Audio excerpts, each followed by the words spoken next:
Today we sit with Faith Obachi, founder of Sauti for the Girlchild, an initiative which supports and educates women menstrual health.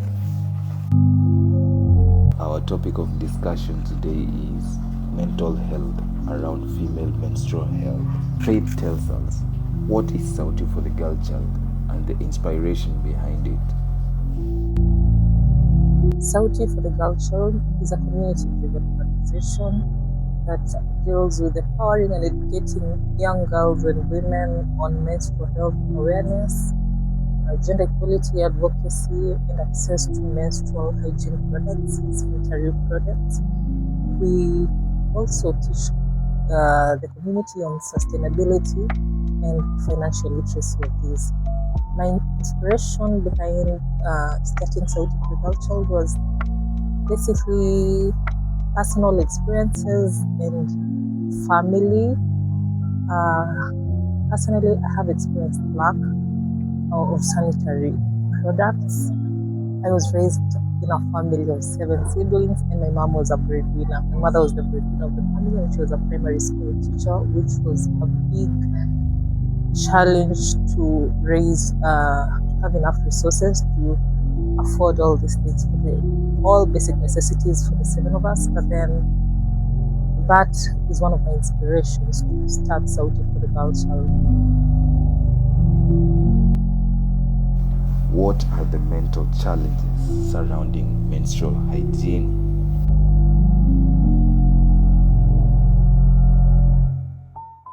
Most of the challenges, mental effects surrounding menstrual hygiene there are many challenges surrounding menstrual hygiene, but I'll just name a few from the experiences we've had as Sauti for the Girlchild. One of them is fear. Most of these young girls are in fear of asking for help. They are embarrassed to ask for help because sometimes they do not know where to go to ask for help on sanitary products, as this is menstrual health is not a topic most people are comfortable talking about, even in schools, even in institutions, even to their parents. So fear and embarrassment is a big challenge of the menstrual health. Another thing that we talk about is maybe depression and hopelessness. Some of the young girls that we have interacted with from these marginalized communities do not know where to go to for help because their parents cannot afford it, and sometimes the schools cannot even access the sanitary products. So these girls will end up doing things that, for example, leave school to get married early because they believe no one is there to support them. So this is one of the challenges they also face in the community. In my experience, the connection between menstrual hygiene, lack of menstrual hygiene practices and products, and mental health come around in such a way that menstrual health is a topic that surrounds the dignity of the girlchild. So if a young girl from the community can miss school because they cannot afford sanitary products or do not know where to get a sanitary towel during that period, it affects their esteem. So most of these young girls have low self-esteem, which then leads to more mental health issues like depression and An example of myths around menstrual health which leaves a young girl stigmatized, leading to mental issues.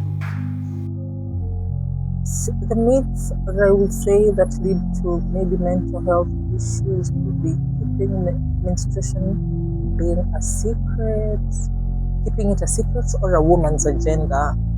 Menstruation cannot be a woman's agenda because in this way it makes the girls and women who cannot get access to sanitary products feel ashamed in asking for help. We need to have open conversations around menstrual health. In this way, we can have solutions because everybody needs to be involved in the discussions on menstrual health.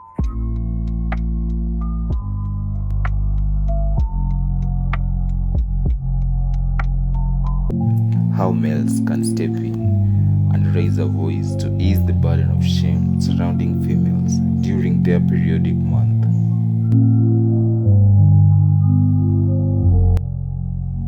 This discussion, if we start having open discussions around menstrual health, this will reduce the effects that gives the girls shame. It will be easy to ask for help. It will be, people will not imagine menstruation being dirty, because most of us, or most of the people that we've interacted with in the community, believe that menstruation is dirty, which is also a myth. It's a natural process that occurs in women. So once we start having dialogues and open conversations surrounding menstruation, it will be easier for us to deal with the effects of lack of proper menstrual hygiene practices in the community and maybe the country at large.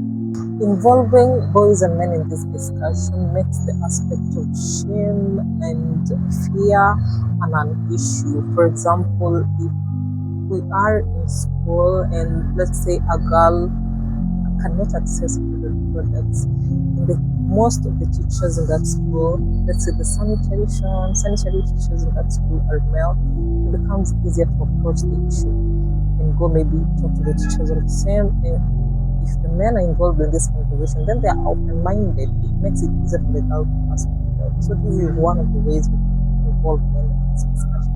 Another thing is, if the men are educated on the topics of menstrual health, menstrual hygiene matters, they myths and misconceptions that are mostly spread by the men will not be an issue in the society. So this way we can work on ways in which this issue of period poverty and menstrual health can be addressed without fear or judgment from anyone.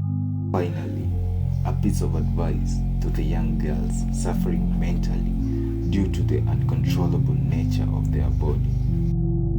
To every girl, maybe a message of hope to the girl who feel isolated is that periods are normal, periods are natural, periods are not toxic. Every woman out here experiences periods, and be free and open to talk about your challenges to anyone you feel confident about. And if you know, please feel free to reach out to us on matters menstrual health, or you can talk to us in any matters related, any social matters related to the culture.